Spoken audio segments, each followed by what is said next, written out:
പാലക്കാട് ജില്ലയിലെ പട്ടികജാതിക്കാരായ പാണ സമുദായക്കാർ വേലപൂരത്തോടനുബന്ധിച്ച് 7 ദിവസം മുന്നേ കാവിലും അതുപോലെ പ്രധാനപ്പെട്ട തറവാടുകൾ അങ്ങനെ കൊട്ടിപ്പാടിക്കൊണ്ട് വേല പൂരങ്ങൾ അറിയിക്കുന്നതാണ് ശങ്കരൻ നായാടി, പാൺഭൂതം നായാടി. ഇത് പാൺഭൂതമാണ്, മറ്റത് നായാടിയാണ്.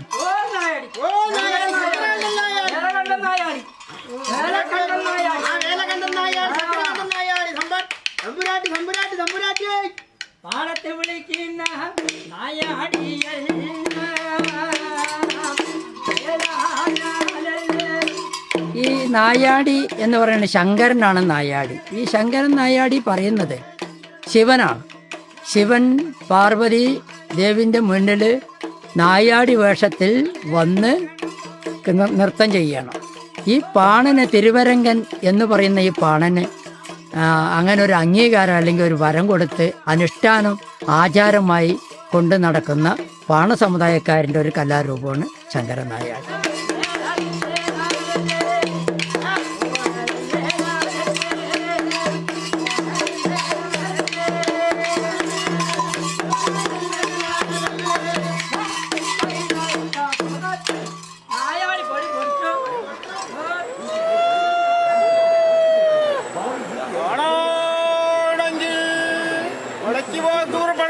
വേലയോടും പൂരത്തോടും അനുബന്ധിച്ച് ചില ക്ഷേത്രങ്ങളിൽ ചില അനുഷ്ഠാന കലാരൂപങ്ങളും നടന്നു വരുന്നു.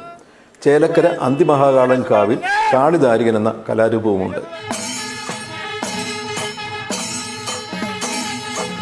മറ്റുള്ളിടങ്ങളിൽ നിന്ന് വ്യത്യസ്തമായി കരിദാരികനും കരിങ്കാളിയുമാണ്. അത് അവരുടെ വേഷങ്ങളിൽ തന്നെ നമുക്ക് ദൃശ്യമാണ്.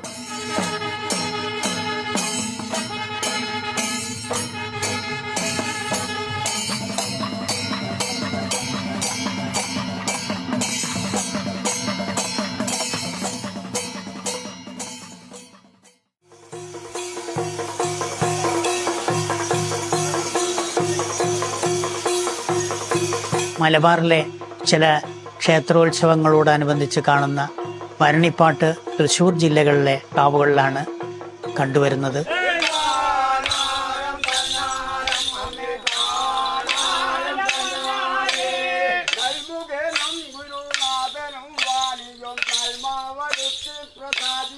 സ്ത്രീയും പുരുഷനും ഒരുമിച്ച് അവധാനങ്ങൾ ചൊല്ലുന്ന പാട്ടുകൂടിയാണ് ഇത്.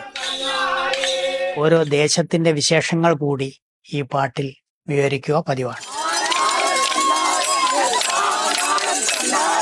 അയ്യപ്പനെ കണ്ട നേരത്ത് കാളിയും പയ്യവ വീട്ടിൽ ഒളിച്ചിരുന്നു. അങ്ങനെ വാഴുന്ന കാലത്ത് രൂപിനും നടക്കും കുല്ലം വാഴും പെൺമകനും.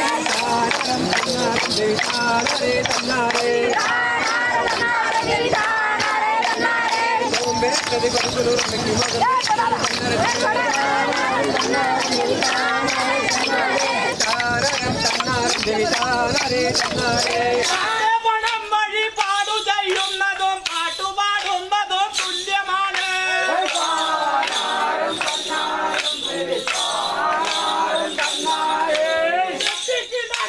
കരളിലെ ദുഃഖങ്ങൾ തട്ടിക്കുടഞ്ഞു നീ മാറ്റുദേവി.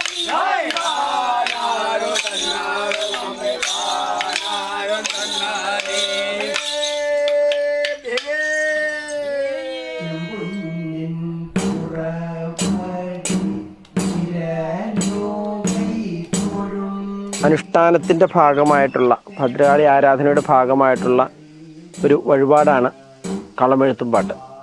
ഭദ്രകാളിയുടെ സ്വരൂപം പഞ്ചവർണ്ണ പൊടികൾ കൊണ്ട്, അതായത് ധൂളി ചിത്രം എന്നൊരു പേരും കളമെഴുത്തിനുണ്ട്. പഞ്ചവർണ്ണ പൊടി കൊണ്ട് വരയ്ക്കുകയാണ്. എല്ലാം പ്രകൃതിദത്തമായ 5 കൂട്ടം പൊടികളാണ് കളമെഴുത്തിന് ഉപയോഗിക്കുന്നത്.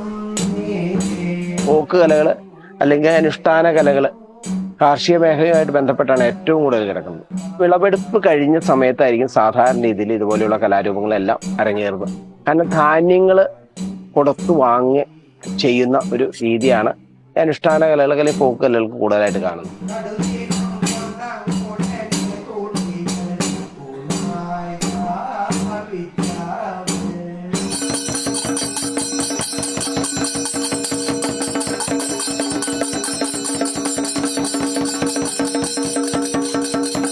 പാലക്കാട് ജില്ലയിലെ ഏകദേശം 70-80ഓളം ക്ഷേത്രങ്ങളിൽ ഉത്സവത്തോടനുബന്ധിച്ച് നടത്തുന്ന കലാരൂപമാണ് തോൽപ്പാവക്കൂത്ത്.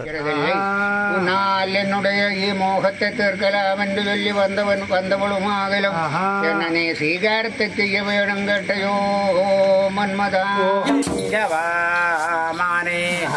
പടിവാമാനേ പടിവാ.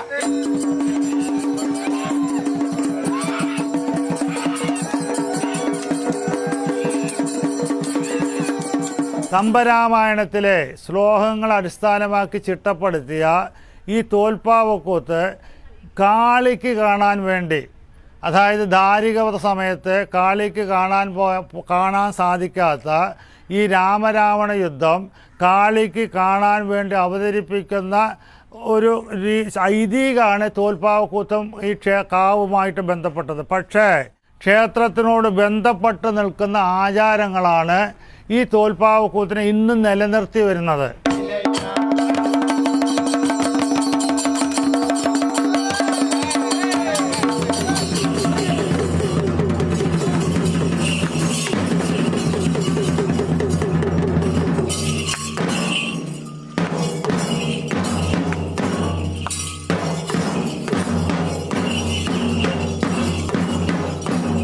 പൊതുവെ എല്ലാ കാവുകളിലും കാണുന്ന ഒന്നാണ് പൂതനും തിറയും. ചിലയിടത്ത് വളരെ കുറച്ച് പൂതനും തിറയുമായിരിക്കും. എന്നാൽ ചില ക്ഷേത്രങ്ങളിൽ ധാരാളം പൂതനും തിറയും കൂട്ടത്തോടെ എത്തുന്നതും കാണാം.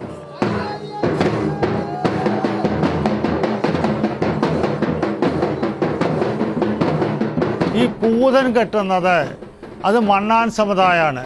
ശരിക്കും മണ്ണാൻ സമുദായത്തിന് കേരളത്തിലത്തെ ആദ്യത്തെ കാളി ഉപാസകർ മണ്ണാൻ സമുദായമായിരുന്നു എന്നാണ് ചേലനാട്ട് അച്യുതൻ മേനോനെ പോലുള്ള പഴയ ഈ ചരിത്രകാരന്മാർ പറയുന്നത്.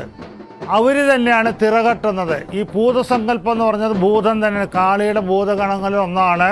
കാളിയുടെ ആഭരണം കട്ടുകൊണ്ടുപോയിട്ടുള്ള ഈ ഒരു തട്ടാനെ തിരഞ്ഞു നടക്കുന്ന ഒരു രീതിയാണ്, അല്ലെങ്കിൽ ആചാരത്തിൻ്റെ ഭാഗമായിട്ടാണ് ഈ ഭൂതം കെട്ട് നടക്കുന്നത്. തിറ എന്ന് പറയുന്നത് അത് ഒറിജിനൽ കാളി സങ്കല്പം തന്നെയാണ്.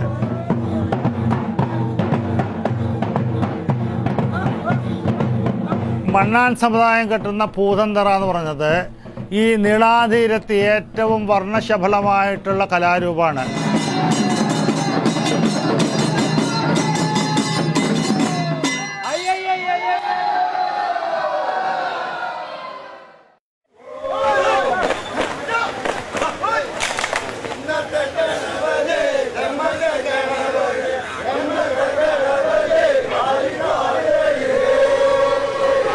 പാർശ്വവൽക്കരിക്കപ്പെട്ട ഒരു ജനസമൂഹത്തിൻ്റെ കലാരൂപമാണ് ചവിട്ടുകളി. ഇത് വള്ളുവനാടൻ കാവുകളിലെ ഉത്സവങ്ങളുടെ പരിസമാപ്തി കുറിച്ചുകൊണ്ടാണ് കണ്ടുവരുന്നത്. ഇതിലെ പാട്ടുകളിലാവട്ടെ പ്രതിഷേധത്തിൻ്റെ സ്വരവും. പാട്ടുകൊണ്ട് ചൂട്ടുകുത്തി മൂത്തുകുത്തും ഞാൻ എന്ന പാട്ടിൻ്റെ ഈരടിയിൽ തന്നെ ഈ പ്രതിഷേധത്തിൻ്റെ ധ്വനി കണ്ടെത്താം. കൂടാതെ ആക്ഷേപഹാസ്യത്തിൻ്റെ ശീലുകളും ചവിട്ടുകളിയിലെ പാട്ടുകളിൽ കാണാം. ചുവടുകൾ വെച്ചുകൊണ്ട് ചെറിയ വൃത്തമായി തുടങ്ങുന്ന ചവിട്ടുകളി പിന്നീട് കൂടുതൽ ആളുകൾ വന്നു ചേരുന്നതോടെ വലിയ വൃത്തമായി മാറുന്നു. ഉള്ളിലൊതുക്കിയ തങ്ങളുടെ വേദനകളും പ്രതിഷേധങ്ങളുമെല്ലാം ചവിട്ടുകളിയിലൂടെയാണ് ഇവർ ലോകത്തോട് വിളിച്ചു പറയുന്നത്.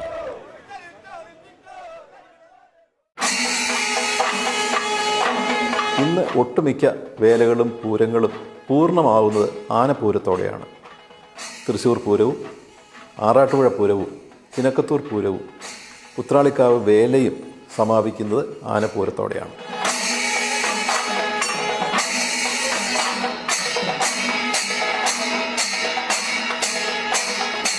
പാരമ്പര്യ തനിമ വെച്ച് നോക്കിയാലും പഴക്കം നോക്കിയാലും അതുപോലെ തന്നെ പ്രസിദ്ധിയുടെ ഒരു ഭാഗത്തു നിന്നായാലും ഇന്ന് കേരളത്തിൽ നടന്നു വരുന്ന ഉത്സവങ്ങളിലെ ഏറ്റവും പ്രധാനപ്പെട്ട ഒരു ആഘോഷമാണ് പെരുവനം ആറാട്ടുപുഴ പൂരങ്ങൾ.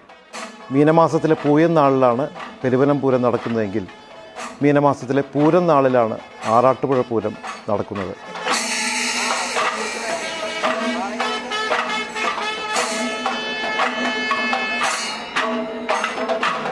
നമ്മളിപ്പോൾ ആസ്വദിക്കുന്ന പഞ്ചാരിമേളായാലും പഞ്ചവാദ്യം തുടങ്ങി ആനച്ചമയങ്ങൾ വരെ എല്ലാം ഈ പെരുവനം ഗ്രാമത്തിൽ നിന്നുണ്ടായിട്ടുള്ള സാധനങ്ങളാണ്.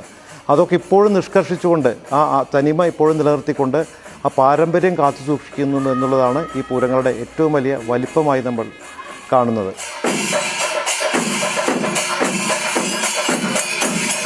ഈ പെരുവനം ആറാട്ടുപുഴ പൂരങ്ങളിൽ പങ്കാളികളാവുന്നത് 24 ക്ഷേത്രങ്ങളാണ്. അപ്പോൾ 23 ക്ഷേത്രങ്ങളുടെയും ദേവീദേവന്മാർ ഈ പൂരക്കാലത്ത് ക്ഷേത്രം വിട്ടിറങ്ങി നാട്ടുവഴികളിലൂടെ ഓരോ ഭവനങ്ങളിലും എത്തുന്നു എന്നുള്ളതാണ് ഇതിൻ്റെ ഏറ്റവും വലിയൊരു പ്രത്യേകത. അങ്ങനെ പോകുന്ന സമയത്ത് ഈ ഭക്തജനങ്ങളെല്ലാം ദേവീദേവന്മാർക്ക് സമർപ്പിക്കുന്നത് നെൽപ്പറയാണ്. അവിടെ നിന്ന് തുടങ്ങും ഈ പൂരവും ഒരു കൃഷിയുമായുള്ള ബന്ധം. ഇതൊരു കൊയ്ത്തുത്സവമായിട്ട് കാണാം. കുംഭമാസത്തിലാണ് സാധാരണ കൊയ്ത്ത് നടക്കുന്നത്. അപ്പോൾ നല്ല വിളവൊക്കെ കിട്ടി കൊയ്ത്തിന് ശേഷം അതിൻ്റെ ഒരു ആഘോഷമായിട്ടാണ് ഈ 23 ക്ഷേത്രങ്ങളിലും അല്ലെങ്കിൽ 23 സ്ഥലങ്ങളിലും ഈ പൂരം നടത്തുന്നത്.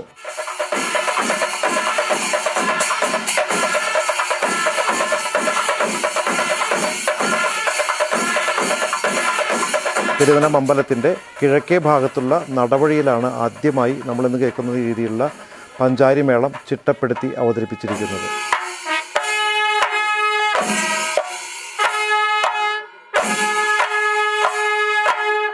ലോകത്തിലെ ഏത് ഭാഗത്തുള്ള മേളപ്രേമികളും ഒരിക്കലെങ്കിലും കേൾക്കാൻ കൊതിക്കുന്ന അല്ലെങ്കിൽ കാണാൻ കൊതിക്കുന്ന ഒരു പൂരമാണ് ഈ പെരുവനം പൂരം.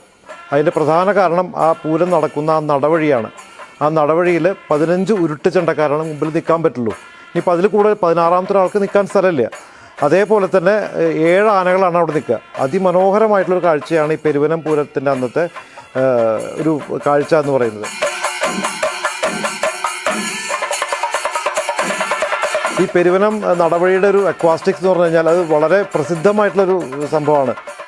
ഇവിടെ പെരുവനം നടവഴിയിൽ പെരുവനം പൂരത്തിന് നടക്കുന്ന മേളങ്ങളിൽ 4 മേളങ്ങളാണ് നടക്കുന്നത്. ഈ 4 മേളത്തിലും 150-ൽ കുറയാത്ത കലാകാരന്മാരുണ്ട്. ചെണ്ടയായാലും എലത്താളായാലും കൊമ്പായാലും കുഴലായാലും ഇതൊക്കെ കൂടിയിട്ട് ഇതിനെ സമന്വയിപ്പിക്കുക എന്ന് പറഞ്ഞാൽ ഒരു ചെറിയ കാര്യമല്ല. 4 മേളങ്ങളാണ് പെരുവനത്ത് നടക്കുന്നത്. പെരുവനം പൂരത്തിൻ്റെ ഒരു പാണ്ടിയും 3 പഞ്ചാരിമേളവും. ഈ പാണ്ടിമേളത്തിൻ്റെ പ്രത്യേകത എന്ന് പറയുന്നത് പാണ്ടിമേളം ഒരിക്കലും ക്ഷേത്ര മതിൽക്കകത്ത് തുടങ്ങി അവസാനിക്കില്ല. ഒന്നിലോ മതിൽക്കകത്ത് തുടങ്ങി മതിലിൻ്റെ പുറത്ത് അവസാനിക്കും, അല്ലെങ്കിൽ മതിൽക്കിൻ്റെ പുറത്ത് തുടങ്ങി മതിലിൻ്റെ അകത്ത് കലാശിക്കും. പഞ്ചാരിമേളത്തിൽ ഒരു പെരുവനം ശൈലി വളരെ റെലവൻ്റാണ്. അതായത് പതിഞ്ഞ പതികാലം കൊട്ടി വളരെ മ്യൂസിക്കലായിട്ടുള്ളൊരു ശൈലിയാണ് ഈ പെരുവനം ശൈലി. ഇപ്പോഴും ഈ പെരുവനം ഗ്രാമങ്ങളിൽ കൊട്ടുന്ന ഓരോ മേളങ്ങളും ഈ ശൈലി അനുവർത്തിച്ചു പോരുന്നു. അതുപോലെ തന്നെ ഈ പെരുവനം ശൈലിയുടെ മറ്റൊരു പ്രത്യേകത, പതികാലം കൊട്ടുമ്പോൾ വളരെ പതിഞ്ഞ കാലത്തിലാണ് പതികാലം കൊട്ടുക. ഈ കാലത്ത് കുറുങ്കുഴലാണ് ഒരു പ്രധാനപ്പെട്ട ഉപകരണം. ഈ കുറുങ്കുഴൽ ശങ്കരാഭരണ രാഗമാണ് വായിക്കുക. വള്ളുവനാടിൻ്റെ സംസ്കാരത്തിൽ അലിഞ്ഞു ചേർന്നതാണ് പൂരവും മേളവുമെല്ലാം. ഈണങ്ങളെക്കാൾ കൂടുതൽ മേളങ്ങൾക്കാണ് പ്രചുരപ്രചാരവും ആസ്വാദകരും. ഇതിൽ തന്നെ പെരുവനത്തിൻ്റെ പെരുമ കേരളത്തിലുടനീളമുള്ള ഉത്സവങ്ങളിലെ സജീവ സാന്നിധ്യവുമാണ്. ഇനിയും മാഞ്ഞുപോകാത്ത നാടിൻ്റെ വൈവിധ്യമാർന്ന കലാരൂപങ്ങളാണ് വേലയിലൂടെയും പൂരത്തിലൂടെയും മറ്റനവധി അനുഷ്ഠാന കലകളിലൂടെയും നാം ഹൃദയത്തിലേറ്റുന്നത്. സംസ്കാര സുരഭിലമായ ഈ കലാരൂപങ്ങളെ നമുക്ക് കാത്തുവയ്ക്കാം.